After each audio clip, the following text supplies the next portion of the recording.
Good morning, everybody. Good morning. Welcome to the Megatrax production music session, Digital G.E.M Bootcamp. Are you class platform fit, is the question. So ready or not, radio needs to sprint with stamina to keep up with the multimedia era.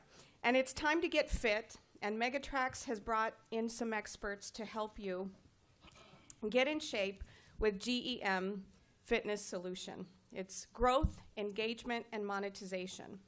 And so before we get started, allow me to introduce my esteemed panelists. Jay Stevens, a native of Rochester, New York. He found himself always around in radio at a very young age. This passion turned into a career of over 35 years of breaking records and curating original content across the largest stations in the country. Starting his career as a local DJ, he advanced to program director and executive management, always priding himself on knowing all aspects of the business. Most recently, he pioneered a new classic hip-hop format targeting 25 to 50-year-old adults that rocked the radio industry. After its launched, competitors were scrambling to replicate his success. Currently, Jay oversees the programming content strategy as the Senior VP of Programming Content for 54 radio stations in RadioOne's 15 radio markets. During his tenure at RadioOne, he has launched top-rated, nationally syndicated radio shows like the Rick Smiley Morning Show and the Yolanda Adams Morning Show. Jay presently resides in Washington, D.C. with his wife and his 2 daughters. So welcome, Jay. Thank you so much for being here. Thank you, thank you, thank you. Honored to have you here. And next also is Valerie Geller. She is the international radio consultant that we all know and love. She's the author of Beyond Powerful Radio and also Powerful Radio. And I hear there's rumor that there's a new audio version of her book that just was released this week, correct? That is correct. It dropped at midnight last night on audible.com, so I'm very, very excited, yeah. So. And you guys are the first to hear about it, so thanks. Thank you and welcome. He's buying the book right there. So basically, we're going to get started right into the growth aspects of becoming digitally fit for all platforms. And so the question for you, Jay, the first question is, as the Senior VP of Programming Content for RadioOne, can you share some of the examples of what you're doing to grow your audience across all platforms? I'm glad you asked. I just happen to have a couple of examples with me. Your handy-dandy notebook? They just happen to be here. So, you know, a lot of what we do is product placement, so Starbucks is paying for this right here. And make sure everybody gets a picture. You got that? Okay. Thank you. I've got one, too. There we go. Thank you. So what I do, and, you know, half this room are people who work with me or for me, which is kind of cool. But what we do is, nowadays, we're content creators. That's what we do. And we're creating content that's on air, that lives on digital, and actually now with our TV1 network that even lives on TV, on the network. And so growth is all-encompassing for us, right? It's not only creating G.E.M gaining initiatives and programming for on air, but also trying to gain digital growth. So I had this idea, and I was in Houston about a year ago with our program director, Terry Thomas, and it was right after the Super Bowl, and the Doritos commercial, everybody's seen that, right, where the winner gets a commercial on the Super Bowl, has the best Doritos commercial, they get $1 million, and the commercial gets played during the Super Bowl. So I said, well, why can't we do that for our radio stations, but do it with 15-second Instagram commercial? And so we created what you see up here, hashtag 979TV. That was the hashtag to use, and you post your 15-second video. And the winning video was featured on the CW network as a TV commercial for the box, and you got $5,000. So a little bit smaller than the $1 million prize. But still, it created a lot of digital traffic and excitement. And here's the winning 15-second Houston culture is 97.9 The Box. 97.9 The Box is Houston culture. This is Perfection Barbershop. I help people battle cancer. I'm a student here in Houston. I'm a business owner and I jam 97.9. 97.9. 97.9. 97.9 The Box. So that's kind of cool. So somebody created that, and they won. And we, like I said, ran it on TV. So that was awesome. Created a lot of buzz and brand awareness for the box, and the video went viral. So then in October of last year, we had a news station in Houston, News 92, that was kind of struggling. So we did a format search and found an opportunity to do a classic hip-hop station in Houston. So we decided to do this classic hip-hop station named Boom, which has been doing pretty well for us. But we needed to do something to bring awareness to the frequency of 92.1 because it was a news station, and as a news station, it was targeting generally older white listeners, and we needed to do something to get people who are younger to find this frequency at 92.1. So we came up with the idea to launch it of doing B92.1, all Beyonce radio. So for 4 days, we went commercial free, and it was all Beyonce all the time. Now, we had no idea. Well, we knew it would be big because Beyonce's from Houston and obviously has a lot of fans in the Houston area, but we had no idea how big it was going to be. Her fan club is the Beehive, and they're very active on digital. And it absolutely spread virally around the world that this radio station was doing B92.1, all Beyonce all the time. Of course, she didn't respond. We were trying to get her to respond. We were doing everything in our power, sending out tweets and everything, please. And she didn't. She was actually in Europe with Jay at the time, and she didn't respond. But anyway, we did this campaign, and it was awesome. Was that Jay Stevens that she was with in Europe? Yeah. I thought so. Yeah. So we did this, and it created an immense amount of publicity for us. We got press locally. We got, as you see there, we're in Essence, Vibe, we're in Rolling Stone. It was huge. So then we got everybody talking about this frequency at 92.1, and then we exposed and created this format, Boom, the classic hip-hop station. We went on the air with that. And the station's done very well. So it was really a cool way to launch the classic hip-hop format. And since then, we've launched it in 3 other markets, Atlanta here being one of them, and we've done different stunts in the other markets. In fact, in Philadelphia, we did all J radio, Jay-Z, 107.9. So we've done those things to create that buzz in other markets. So those are a couple of ideas and things that we've done that have worked for growth. And Valerie, what are some of the things that you suggest as an international broadcast consultant to your clients on how to grow an audience? Okay, and you had divided this brilliantly into 3 segments, and really where I come in is the engagement, how to create messages and content that will actually get people's attention or get their ears on it. How many people in the room are actually on air? 3. How many people here manage people on air? How many people in sales? Okay. How many people in marketing? Okay. Now, the essence of connecting one human being to another through communication is tell the truth, make it matter, and never be boring. So if you're on air, if you're writing tweets, if you're working off Instagrams, it's all stories. You're in the story business. If you're selling, if you're marketing, if you're programming, or you're entertaining on air, it's all about the story, okay? So that's what I do, and I work with engage through storytelling. And maybe if we can go to the PowerPoint really quickly, and I'd like to say thank you to Ileana and Megatrax, because this was a very last-minute thing. I got to jump in here, and I'm really honored. Had the honor several years ago to work with Ms. Hughes and RadioOne and do some training there, and it was one of the most fun experiences of my life.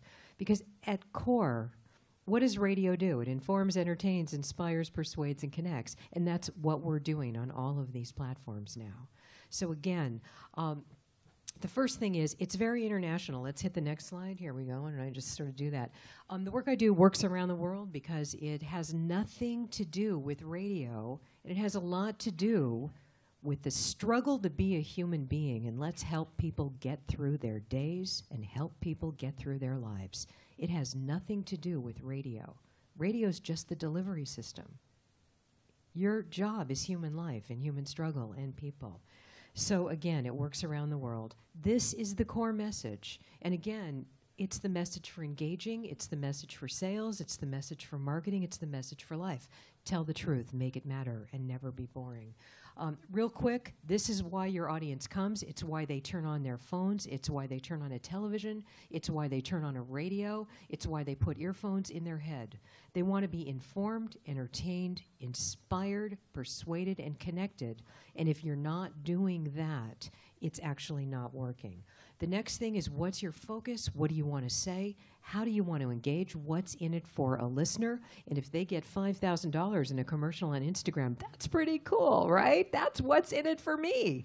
What do I get? If I give you my time, what do I get back? Never write a tweet, put anything on Instagram, develop a campaign that you can't answer the question, why should I listen to this or look at this? Or if you can follow up the statement with, here's why you need to listen to this, or here's why you need to look at this. And whatever you say next should be your opener, okay? Always think about what's in it for the listener. They're giving you the most precious thing they have on God's green earth, which is their time. Make it worth it. Okay, engage, opinion, position. What do you think about it? Take a stand, take a position. It's what makes you interesting, and then it's all about the story. Certainly the music is. And certainly the news is, and certainly the disc jockey content is. And we must become storytellers for social media as well. What's the story? Now, you know the basic of what, where, why, when, who, and how for storytelling. But it's always good to start your stories with the what. What's in it for a listener? What happened? What's so important that I need to look at this? Or what's fun?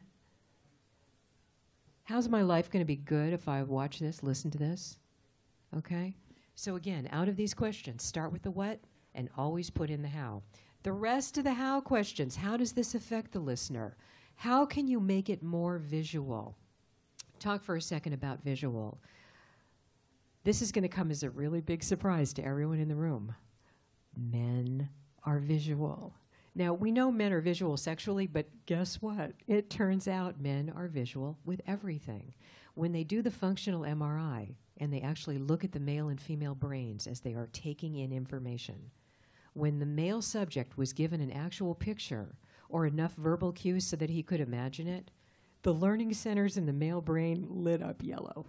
Men take in their information in pictures. So the more you can describe things visually, one trick for all your writing, all your marketing campaigns, all your social media, if you have a picture, it is great.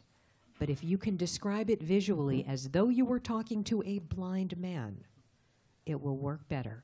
It's never a beautiful sunset. It's a tangerine sky. Make a picture. Always, always make a picture. It's just more powerful, and it will help your engagement with your audience. How do you care? How can you make somebody care? Why are you putting the story on the radio? Why are you making a campaign about this? The so what factor, and be merciless about it. How else can you tell this story? How can you make it better? And if you had to put this on a demo to get your whole year's salary or to get another job, how would you do it? Great. Thank you, Valerie. Well, we talked about a little bit about engagement, but I want to go back to you, Jay, about engagement. In building lasting relationships and standing out from the competition, what would you say you're doing at RadioOne to keep a radio audience engaged?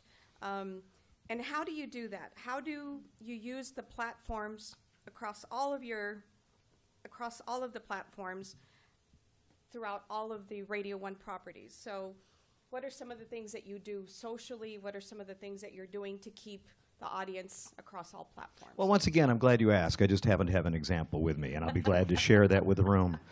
So engagement for us, for on air, is taking the QM that we have and converting it to TSL in a PPM world. Okay, that's the basics for ratings. Yes. For digital, it's creating compelling content that increases page views and time spent on our websites. So as part of our job, again, as programmers, we're in the content creation business, so we try to create this compelling emotional content on air and that we can drive people to our websites, Facebook pages, social media. So one of the things that we did this in DC, but we pushed it out to all of our urban AC websites. We did an initiative called Queen for a Day with Raheem DeVaughn, the R&B singer Raheem DeVaughn, who's from DC. And we got together with him and put together this initiative where he went and visited women's shelters in the D.C. area. He came and performed for the ladies and gave them all spa days. He brought in people who, you know, did their nails, hair, massages, facials. It was awesome. Where do I sign up for that? Well, I don't know that you'd want to go to one of these shelters to get that, but I'll take the spa day, though. But the spa day was awesome, and it meant so much to these women. And he wanted to make them all a queen for a day. So we obviously videoed it and created a series of webisodes, talked about it on the air, drove people to our websites. You know, I think it was every other day we had a new webisode posted.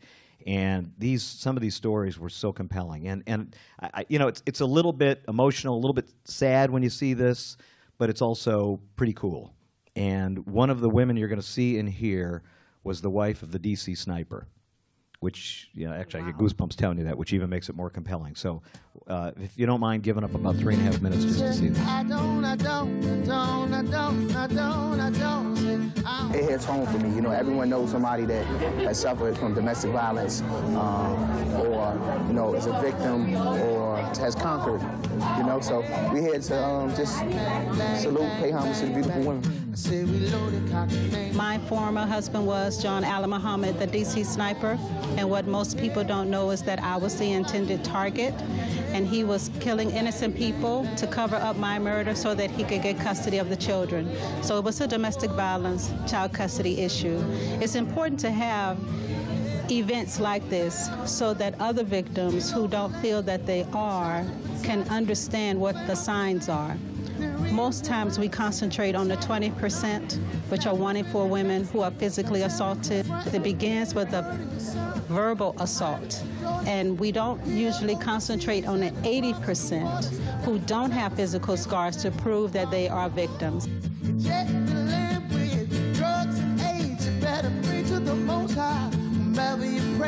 Politicians can't help you, they just puppets and slaves trying to get paid. Domestic violence started for me when I was violently raped and sodomized by my adult cousin. And as time went on, I started to be in unhealthy relationships. When I was growing up, I really didn't know that I was in a domestic violence relationship because all of my friends and family, everybody was fighting their significant other. So I actually thought that's what you did in relationships. At an early age, I was molested by several family members. At the ages of 11, 14, and 26, I was raped. Kill over land, charge it for taxes, blame Uncle Sam, then real your rights, they charge it for nothing. Due to severe blows to my head by my abuser, I now suffer from epilepsy. It left residue.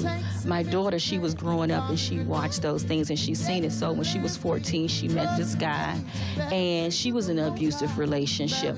Well, when she turned 18, that same guy murdered her. It also touched my life again 5 years after my daughter, when my 20-year-old niece was murdered by her boyfriend. In my situation, which it's been 22 years now, I ended up, when I left and I ran from that situation, finding out I was pregnant. I do have a 22-year-old daughter by my abuser. I say we living like we bulletproof.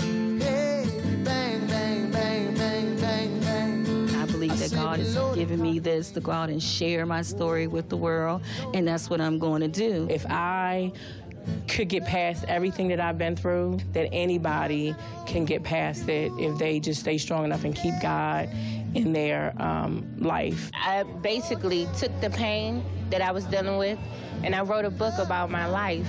It's called Your Deliverance is Coming, and I really believe that it is coming. I really appreciate Raheem for taking time out of his busy schedule to do this for all the ladies, for us to be queen of a day. It felt like he was singing right to me. I thank him so much. You want me, can't sleep. Love got a hold on you. Love will make you ladies scratch up your brand new Mercedes. Oh yeah, don't scratch up the ride, baby. Love will have you drunk texting. So it's Wow. That yeah, was really powerful. it's pretty deep, and I don't mean to, you know, bring down the room, but these are the kind of compelling things that we need to be doing all the time on air and online, and that's that's part of engagement right there. Also, the struggle to be human. It's like, let's help people get through life. Forget radio. Just be a human being and try to make life better because we exist. Use your power for good. Use what you do in radio and across all your platforms to help people in life. And that's how you will get, keep, and grow audiences, bar none, and entertain and have fun at the same time. Those are the things. That's the secret. That's the secret sauce. I work all over the world and help people grow audiences. And they always want to know, what's the secret? That's it. Be a whole human being. Hold up a mirror, reflect life. There's another thing that came out in research that I learned from a colleague who's a contributor to the book. His name is John Paracol. It's a company called Joint Communications, and they found in their research there was something called unexpected joy. And if you could deliver unexpected joy to your audience in any way, like this video, delivering unexpected joy to these women who've had such a tough time of it, unexpected joy is unadvertised over delivery. How many times, if you're a woman, have you ever bought a lipstick and they go, oh, and here's the free, here are the free gifts? That's unexpected joy, and it makes you love that cosmetic company and develops your loyalty. If you're a guy and you take the car in for a muffler change and they go, oh, you come in here 3 times and you get a free oil change. That's unexpected joy. It's a wow moment. It's something you didn't expect. I work a lot in public radio, and one of the things we did with public radio was during a pledge week, they got a couple of laptops to give away, and they held one back. And all of a sudden, on the air, during the show, there was a guy who called in and said, you know what, I just wanted to say thank you for your show because this has been the worst year of my life. My wife died. I lost my job. We had to sell the house, and my kid's on drugs, and I didn't think I could even get through the day every day. And I turned on your show, and every day I would listen to you at 10 in the morning, and I felt like I could get through another day. And I just wanted to say thank you because tomorrow I start my new job, and I'm not going to be able to listen anymore because I'm going to be working. And Brian said, and you start your new job with a new laptop. It lifted a city. It made everybody feel good. That's unexpected joy. If you can deliver that across all your platforms, you will help grow audiences. Yeah, we talk about the emotional bond that you need to have with your consumer. And if we don't have that in radio with our listener, then there's no need for us. We're irrelevant, especially in the age of Pandora, Spotify, XM Sirius, YouTube, fill in the blank. So one of the things that's critical that we talk about all the time, and Hurricane Dave, who's our program or operations manager here in Atlanta, we talk about this all the time, is how important it is to be embedded in your community, but also the emotional bond that you need to have with your listener. So you're revealing on the air. If you're going to have a baby. It was a funny story. My wife listens to this guy. I'm not a country guy, but Bobby Bones, I guess, is a morning syndicated guy in some of the iHeart stations. And she, loves this Bobby Bones guy and knows everything about every character on the show. And we were driving in Florida a couple of months ago, and he's syndicated out of Tampa, and we were listening to the show. And it's the first time I'd listened to the show, and the characters were talking. And this one character, I can't remember what his name is, the sidekick, Bubba or something like that, whatever his name is, but he sounds kind of like a country dude. And he was talking about how he got engaged the night before on the phone. He called his girlfriend and asked her to marry, and they're laughing about it. Then the girl, it's female co-host, I don't know her name, but she starts crying, and my wife's going, oh, she's crying because her, I don't know, fiance died or something, and this really gets to her. And I go, how did you know that? Oh, I know that. They tell all these stories on the air. Then in the last couple of days, she's telling me about somebody on the show is pregnant and announced that she's pregnant and when she's going to have the baby. And it's like, really? I mean, she is part of that show. That's family to her, that show. Now, either my wife is really lonely or that show, and I'm not doing a good job. How many hours do you work a week, Jay? So I think, maybe this is pointing to me that, this could be a problem. Or they do an exceptional job of making the listener part of that show, that connection. And it's critical that you are on the air and online and social. It's awesome because, look, I mean, from taking pictures of your food to posting videos of, doing something around your house, our talent now can allow our listeners to become part of their world. And it is critical that that happens every day, every second. Because, again, otherwise we're irrelevant. But our listeners need to feel they can't get through a day unless they're listening to Ricky Smiley in the morning or Tom Joyner in the morning or one of our talent. And the other thing is Twitter is the new celebrity autograph. If you tweet back to somebody personally, you made their day.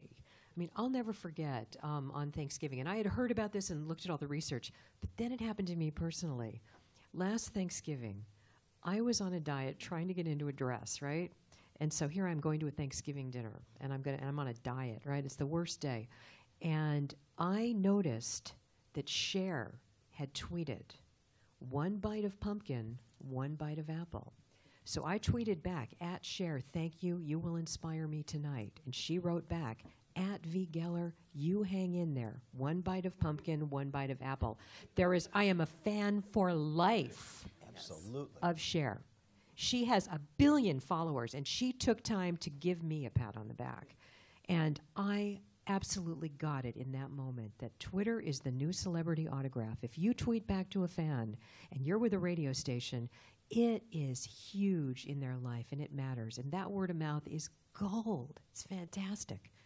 I agree. At one point, I tweeted to Jack Dorsey, who started Twitter, and he tweeted back. I was like over the moon happy. It matters. I mean, we're as much fans as anybody else. Yeah, and when they exactly. tweet back to us, we're like, yeah. So just know that you do that for your audience. And your on-air talent does that for your audience. You make them feel huge and important and matter. Every human being, no matter what their race, what their religion, what their age, every human being wants to feel they matter, wants to feel that their life has meaning, and wants to be acknowledged. And through social media, you can help do that and make every listener feel connected to tribe and connected to the community that you provide. And just, as Jay was saying, you can get the music elsewhere. You can get the news elsewhere. Get everything elsewhere. You can't get the people. That's our gold, our people. And our story. I'll tell you another story. Today's October 1st, yes? The start of what month? Yes, it is. What is this month? October 1st. Oktoberfest. Breast Cancer Awareness Month. Yes.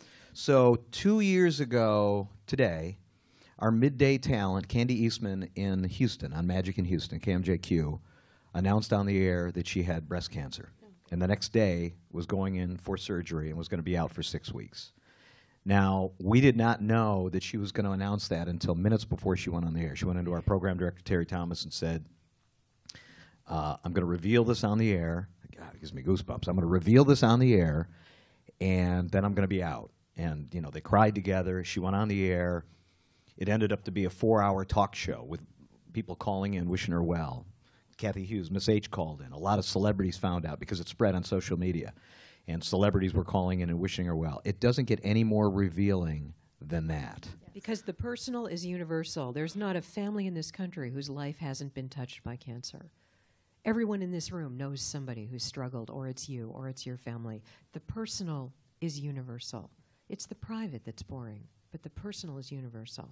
I'll never forget one time I was working with a Spanish station, and we had one of the stars on the air ended up having breast cancer.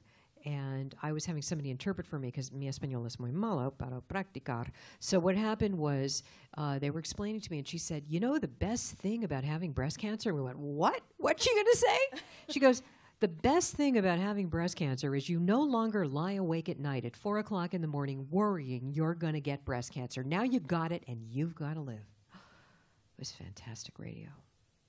And again, everybody got involved. So the more, tell the truth, make it matter, never be boring. Part of the truth of your life and the truth of your stories, the human truth is universal. It's the private that's boring, personal. The number one complaint about personality radio, that guy talks all about himself. But if you can flip it around and make it about the listener, make it about the person, have you ever, can you imagine, has this happened to you? If you put the you before I, it's very, very powerful in social media as well as on the air. Great, thank you. That was really insightful. And as far as monetization, I have a question for you, Jay.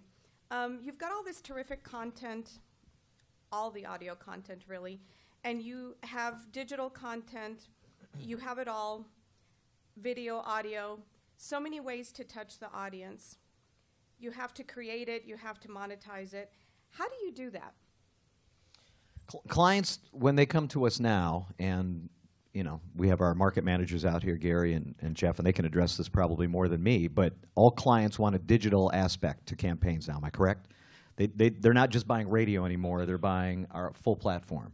And so we have a very robust digital division, Interactive One, and we come up with solutions for our clients that involved audio and digital. And so I'll give you an example. I just happen to have another example with me, since I'm glad you asked once again. So a client, actually Pepsi, came to us in Columbus, Ohio, and they have a new product called Kickstart, which is put out by Mountain Dew, and it's their energy drink. So they came to us and said, you know, we've got money to drop on the station, but we want a digital component as well as radio. So our people there are really, really good. They've created some really good videos out of Columbus, Ohio. So they created this video for Kickstart, and the client loved it. And needless to say, we got a substantial buy out of this. For this month's sales goal, we're up 50%. For next month, we're pacing at 45%. So overall, great month. I'm City News. I'm here to kickstart your morning.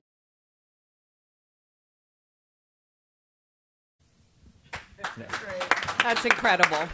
Yeah, that was good. What I love about that is that it takes your digital audience and encourages them to go on the air and encourages them to participate and become engaged, and yet you monetized the entire thing. I think that's brilliant. Well, we say to our programmers, if you can dream it, you can do it. Now that we have not only audio, but we have video. Say that again. If you can dream it, you can do it. You can do it. I think the whole room should say this. If you can dream it, you can do it. I mean, this is core. Have the vision. Do it. Try stuff. Try stuff. Try things. You know, I do a lot of creating powerful radio workshops. I do them all over the world. And it's no longer creating powerful radio, because now everybody better be doing video. People better be doing podcasts. People better be tweeting their messages. And you better be doing incredibly amazing shows, because your audience has the attention span of a flea. And if you're not different and you're not doing something interesting and you're not having fun, it's not going to work. So again, humor, have fun. Work across every platform you have. And quite frankly, if you have a phone, if you have a smartphone, did you know that one of the top award-winning films at Sundance this year was shot entirely on an iPhone? Did you know that? It is amazing. You can shoot a full-feature movie on a phone now. So in your pocket, you have the ability to make a movie. So the gold is between your ears, and it's the ideas. And it's if you can dream it, you can do it. I love that. Thank you. I love that. Okay, so now you're going to attribute that to me anytime you say that, right? Will I be in your next book? I will put you. That is book worthy. Wow, that is definitely book worthy. Oh, I like that as a title. Yeah, for a book. I just by Jay Stevens. You can dream it. You can do it. You know? I trademarked that, by the way. I love it. You know, by the way, this I put some of these cards out if you want one. There's extra, but these are what we work with. This is the core of becoming a powerful communicator, doing powerful radio. And if you do these things, it will work. You know, product permanence, promotion. Do a great product. Do it consistently over time. Let people know it's there, and it will work for you, and you will get the result. Jay, do you guys do podcasting at all, like in terms of just making podcasts available online on your site? We don't do official podcasting. No, the answer is no. Okay. And the reason we don't is we haven't figured out yet how to monetize that. Everybody's getting into the podcasting business now, and it's the buzzword. Nobody's making any money doing it. Everybody's trying to figure it out. And we've got so many other initiatives that we've got going on that we are making money with, that you know, as people figure that out, we'll figure it out. But right now, you know, we're not real excited about it. So I don't mean that negative. That's just public kind of radio has figured it out, and they had 200 million hits to serial, and they have non-traditional revenue like MailChimp or Smucker's Jam or companies that never advertised on radio ever. But you can broadcast on air, you can narrowcast online with a sponsor, and there's great money to be made, and we're making lots of money doing podcasts right now. So you can narrowcast. If you own an overweight aging cat, you can do a podcast and get a sponsor for that. and you will find people who will want that. What you have as a radio station is a driver to the podcasts, and that is the gold, and it's part of the machinery. So if you have a podcast where you can actually serve your audience in a niche format, some obscure, weird thing, you know, some drummer invented some new way to do beats or something, and you have a certain amount of your audience that's interested in that. If you do a 5-minute or a 10-minute podcast, it's monetizable, it's sponsorable, and you will narrowcast but get a global audience for that. So podcasting, and I really believe this, I know that people, the idea is eyes on the prize, go where the money is, go where the low-hanging fruit is, make it easy. But the podcasting is the future, okay? And if you don't start to get into it now and develop it, you don't want to miss the boat. You want to be able to try it. It's a new canvas, it's a new way for us to work, and it's a new place to put content, and you can put niche, very, very specific, narrow casting on the podcast. And this is the place. You know all the times when you think, oh, that's just too narrow to put on the air. It's not broad enough. It's not going to be relatable to enough people. This is how you can reach a fuller and more and grow your audience. It's a growth area. Do not discount podcasting. I don't mean to disagree with you, but I know in my core that there's a heartbeat here and there's money there. Right. Thank you. In terms of digital streaming, and in terms of anything that you guys do just strictly on the digital platform, what are some of the things that you do as a program director? Do you have the staff and you give them ideas? Do you basically have them submit ideas to you? How do you decide what goes on, the content that goes onto your websites? There's a couple of things. First of all talent are required to be posting while they're on the air. I think that's pretty standard with most companies. So they have to do it. Now, that doesn't mean they just cut and paste an article with a link to another website that's not in our company, which happens all the time. There'll be a sports article with a link to ESPN.com. It's like, no. Yes. But it's easy, and they said, you told me I had to post, so I posted. So posting and creating content for the website, what we're trying to, this is kind of I'm taking a long way home to get there. What we try and coach our talent on is that social and digital is a way to build their brand as well as our brand, right? And I follow I'm kind of a social media voyeur. I rarely post, but I follow everybody. I follow all of our talent, all of our stations, celebrities. I just, I'm fascinated by it. I don't have anything to say, so I don't really post much. If I do, it's like earth-shattering. My whole... Oh, yeah, it's reposted. Wow, can you believe it? Jay Doesn't posted something. Whoa! So it's rare that I do. But I follow everybody, and I follow our talent, and our talent have got all these wonderful stories that they're telling and videos they're posting of where they were out. And, we have a lady named Delicious who's on our morning show in Detroit, and she was on Flavor of Love. That's how she made her name. Now she does parties, and I can't remember how many followers. She's got over 1 million followers, but she's huge on social. And she posts these terrific videos and great pictures, generally of her butt, but still great pictures all over social. Followers. Yeah, well, go back to pictures, right? Visual. Men are visual. Yes.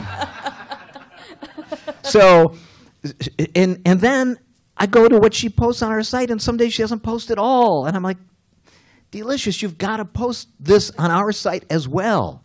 It builds your brand and builds our brand. And it's a constant struggle to get talent to understand they have to do it for us as well as themselves. They tell great stories. Jay's actually talking about what's in it for me. The same thing is true with the talent. You're selling the talent just like you're selling the listener. What's in it for you? Wouldn't you like a bigger audience? Wouldn't you like to impact more people? I mean, you have to sell this to talent to get them to want to do it and to make it their idea. How many people in the room have run into talent that you tell them to do something and they don't want to do it and they don't like to be told what to do?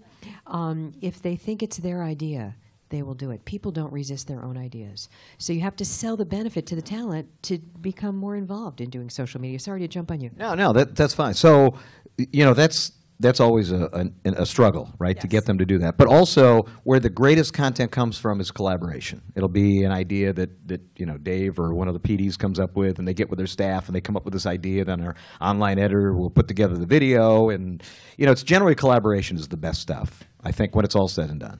And you, from a corporate level, do you give that over to your market, say like Dave in Atlanta, or do you basically oversee all of that from? A lot of it just bubbles up from the markets, and like that Columbus campaign, I didn't know about until they gave me the whole backstory and sent the video to me. Amazing, yeah. Yeah, so I mean, I you know, it's impossible for me to right. to be involved with every one of our stations and talent like that. But no, sometimes generally the it bubbles up ideas- from the markets. Sometimes the ideas come in if you monitor the tweets. That citizen journalism thing. Someone will say to you something's happening or there's a story, and some talent will pick up on that, and it comes very organically. The best ideas come from the people. Yes. Thank you. And basically, just if you had one or two takeaways that you wanted to give to the audience, what are your two key takeaways that somebody could go back home and say, you know what, I saw this great promotional idea that RadioOne, shared with us at the NAB. What one or two takeaways would you say the audience should take home with them? If you can dream it, you can do it. There's one, right? Everybody write that down. Trademark. Hashtag, if you can dream it, you can do it. Right, Hurricane? That would be one. The other thing is that this is something we talk to our talent about all the time, that social media was made for PPM. In a PPM world, it's all about setting appointments. And with social media, we can do that. And we don't do that enough, but we can do that. You got an incredible, compelling interview coming up. You should be setting that appointment on social media and say, set a time when it's coming up, or tease it on social media. If you've got a brand new song, you're breaking a new song, the new Drake mixtape, you're going to want to set those appointments on social media and talk about it on social media. And so social media really was made for PPM. It drives content, creates brand awareness. We can set appointments. So I would say that's probably the other thing. Too, Jay. Yeah. Wow, there's another one. Kia, take care of that for me, please. He's good. He's so good. I think that something that keeps coming up in research and focus groups, and it is stunning. The number one thing that listeners love is when they feel like you would talk about this off air as easily as on air, and that these are things you would tell to a friend. The number one thing your audience hates. And now another topic manufactured to fill a slot on my show or my social media platform. They can smell it, and they hate fake. Do not manufacture for air. Do not manufacture. Let it be real. Let it be organic. That's part of being truthful with your audience. And that's what we're seeing. The audience is telling us this in focus groups week after week. No matter where I am, I could be in Berlin, Germany. I could be in Cleveland, Ohio. I could be in Mexico. I'm hearing the same thing from human beings all over this planet. They want real. They want authentic connection with other human beings. They want their world to be safe. They want to feel their lives matter. They want to feel connected to tribe. And they want to have fun. And that's what your audience wants. Give them that. Thank you. Well, I think now I'm going to introduce. I never introduced myself. I just realized earlier in the thing. I'm Who are you? Ileana. The lady who puts it all together. Who is this lady? Ileana Landon. I'm the person you could barely see over the podium, and I'm wearing heels. She has a great picture of me that proves that fact. I'm Ileana Landon. I'm the Senior Division Manager for Radio US and Latin America. And so thank you for letting us have this event here. And I also want to introduce Phil Macco, who's the Senior VP of Megatrax. And we're going to introduce a new concept and something that we did online that we're going to show you. Thank you. While I have my back turned. Awesome. How about another hand for our excellent panelists? It was very engaging, a lot of fun. Very great. And most definitely for our moderator, Ileana. I thought it was interesting when you said, don't miss the boat on podcasting, because here's the reason we thought this was a compelling topic. There's so many boats to not miss, right? There's Instagram, there's podcasting, there's so many ways to monetize. So I think it's interesting and engaging to talk about how are you doing it, why you're doing it, and more importantly, why do you select the things that you do. So I took away a lot of things. I already reserved the domain for if you can dream it, you can do it. .com. .com. I got the org. I got the. I got you .biz. Thanks, Dave. Appreciate that, man. So it was kind of cool. In addition to this concept, Ileana suggested, listen, we work with so many creative people. Why don't we do a contest of our own? So we named it the Meggie Awards. Megatrax, Meggie, right? Pretty cool. We have some things to show and share with you. We have 2 categories that we actually awarded. One of them being Best Commercial Production. The second being Best Imaging, that could have been run by RadioOne, possibly. Imaging by Radio. That might have been the winners. So, without further ado, we'd like to share the videos and the winners with you all.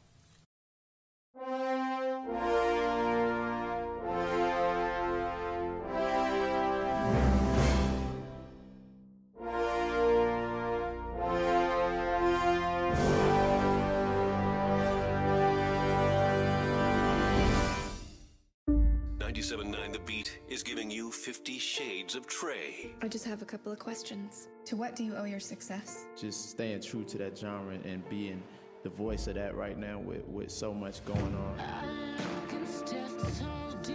It's 50 Shades of Trey. And, you know, I live life like a regular person, but it's all love, though.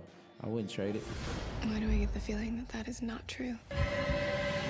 Trey songs will be seducing the ladies. Yeah. Along with Chris Brown at the 97.9 Between the Sheets Tour, March 11th at the American Airlines Center. And I'm looking forward to meeting all the ladies who listen to 97.9 The Beat. It's 50 Shades of Trey. Free tickets all weekend from Live Nation, only on 97.9 The Beat.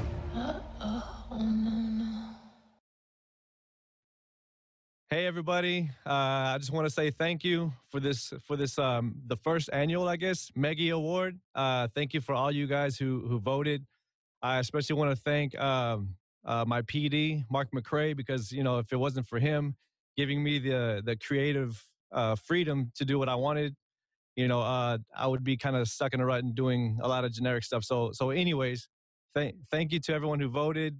This is truly an honor. I love Megatrax, and they didn't pay me to say that. But sorry I couldn't make it out to Atlanta. Maybe next year. And just thank you guys again.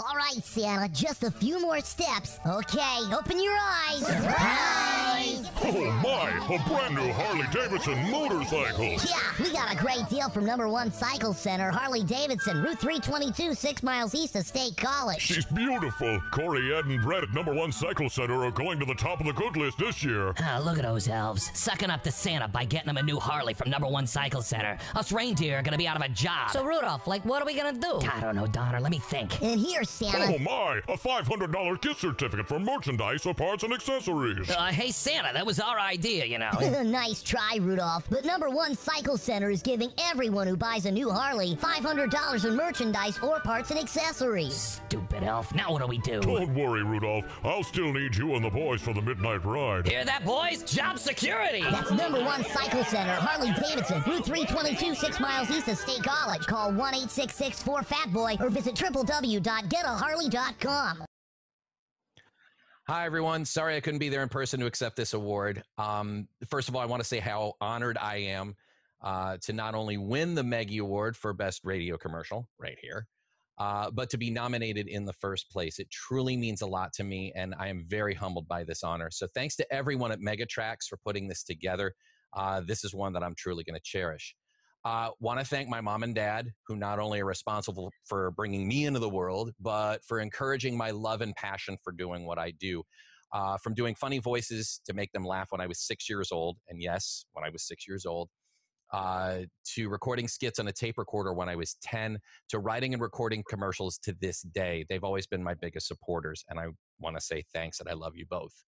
I also want to thank Michael and Diana Stapleford of Magnum Broadcasting and the whole staff at Magnum Broadcasting for allowing me the opportunity to do what it is that I do on a daily basis for the past 10 years. Not only have you been great people to work for, you're also great friends.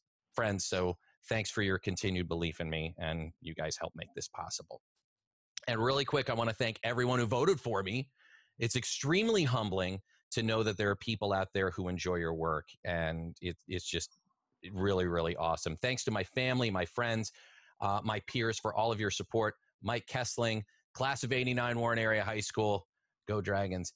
And especially thanks to someone very special to me, Amber Hook, who I believe enjoyed the commercial a lot more than anyone else. I share this award with you, but I'm keeping it at my house, so you can't have it. Most importantly, I want to thank the coolest kid I know, my daughter Angelina. She's the reason why I go to work in the morning and my reason for being. Thank you for your love and support, kiddo, for laughing at the silly voices I do, and for making me laugh with your silly voices. I love you, sweetheart. 12 voices, one guy. Thanks, everyone, for encouraging my insanity. Thank you very much. So I'm a little angry he didn't thank me, too, because he covered almost everybody else. So real quickly, we're going to move to some questions before we close, but I wanted to take a moment to introduce my staff. Arlisha Anderson. Of course, you know Ileana. Ted Huckman. Barbara Key. And our Director of Marketing, Marcia Kellogg, who's with Ileana and everything. Thank you guys for all that you do. Let's open up to questions. Do we have some questions? So I come from Roanoke, Virginia, where all of us know we've had Virginia Tech shootings. Most recently, the WDBJ shooting happened. As you know, all of our listeners would come to us on social media and on air to stay connected, especially using social while they were at work. As everything was developing, of course, we were trying to get the news out as quickly as possible. However, we also had a lot of potential legal issues happening because there were a lot of things happening in our community that didn't necessarily broadcast at a national level. So there was a lot of speculation about who the murderer was and so on and so forth. So suddenly a platform where we were wanting to interact with our listeners was becoming possibly a legality issue for us. What would your advice be in this issue? Well, you know, before you go on the air or on social representing your brand, you need to have the facts, right? I remember we were talking about this at dinner last night. We were talking about several incidents that happened. Where were you when? And one of them was when Michael Jackson died. And I can remember I was in my office, and I got an email from either an email or text from one of my program directors said, TMZ has it right now that Michael Jackson has died. And I went to TMZ. I have a screen in my office. I went on the monitor and brought up TMZ, and they had it. And then emails started flying amongst our programmers but it's on TMZ. Do we believe TMZ, right? Are they credible? Now, fast forward to now, they are credible, right? They're probably more credible, or as credible as Fox or CNN. And at that time, we were all debating whether we should go on the air with this. And then finally, it was might have been 20 or 30 minutes later that CNN hit with it. And then we all went on the air. Once CNN, the credible news authority went on the air, we went on the air. Now, thinking back on it, could we have done that? We could have, but boy, that's a pretty big story to go on the air with that you don't have all the facts, right? That's pretty dangerous. I have a chapter in the book called Citizen Journalism, and the most important thing, and Jay's really making this point, is your credibility. That's what makes you different than every guy with a computer in a garage somewhere and a logo that looks nice. That's the difference, that you have established credibility. So again, the secret sauce on this, the secret of life, is attributed, and part of telling the truth is, this may be a rumor, but TMZ is running with it right now, and in wanting to make sure you know what's going on, this is possible. There is a rumor that there is a report that Michael Jackson has died. TMZ is reporting it. That's the only source on it. You will hear more if you stay tuned. And that's how you do it. You attribute everything. It's just like a traffic accident. If you're listening to a radio station and they're on the air, there are no stalls or accidents. The minute you say that, God will get you. So if you say there are no reported stalls or accidents, you're now covered.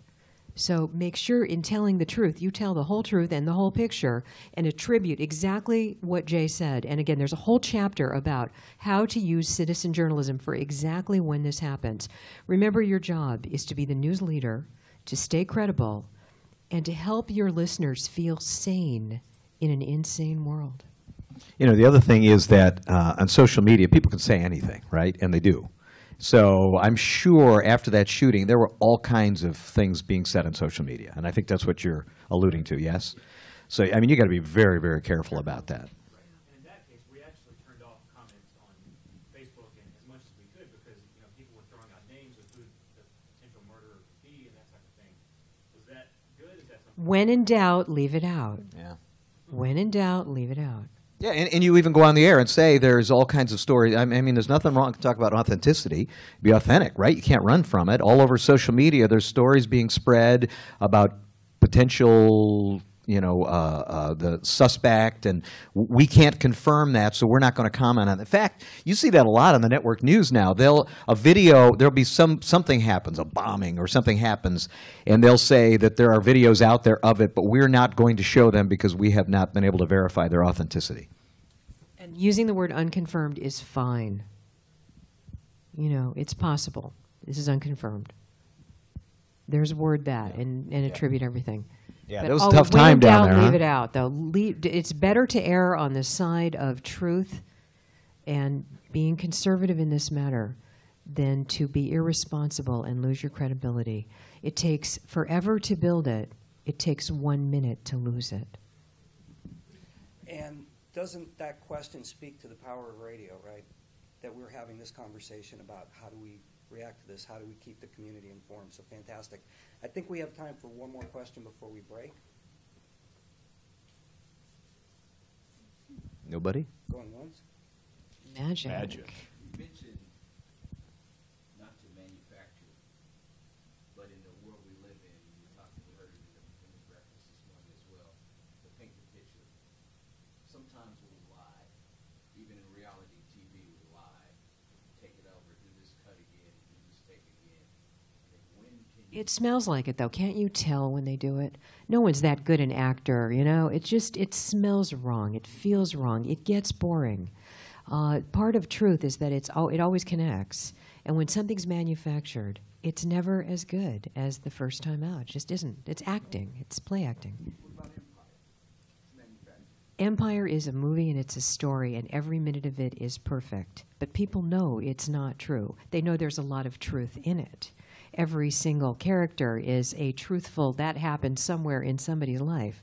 And that's the power of storytelling, okay? And it's very powerful because it hits truth. Well, I knew you were going to go there on Love and Hip Hop, right? I mean, those are real. I mean, you talk about authenticity. Those are blurred lines. And there are a lot of people who believe that that is real. Yeah, come on. All the fights that we've got on Love and Hip Hop and, I mean, come on. Really? Really? But there are blurred lines. And I think reality TV has changed some of that. But I think people feel it when it's manufactured. And when you hear a live copy spot and it's definitely manufactured, the test is, would you talk about it off air? And if you would talk about it off air, then it's not manufactured. If you would tell it to a friend, if you would discuss it at dinner, then it becomes something you would talk about. If it's something that you would never, ever speak about unless you have headphones and a microphone, then really look at it and say, is this manufactured? Do you know what I mean? That's really the line we're talking about. So with that, I would like to give you a round of applause for joining us. Thank you for coming.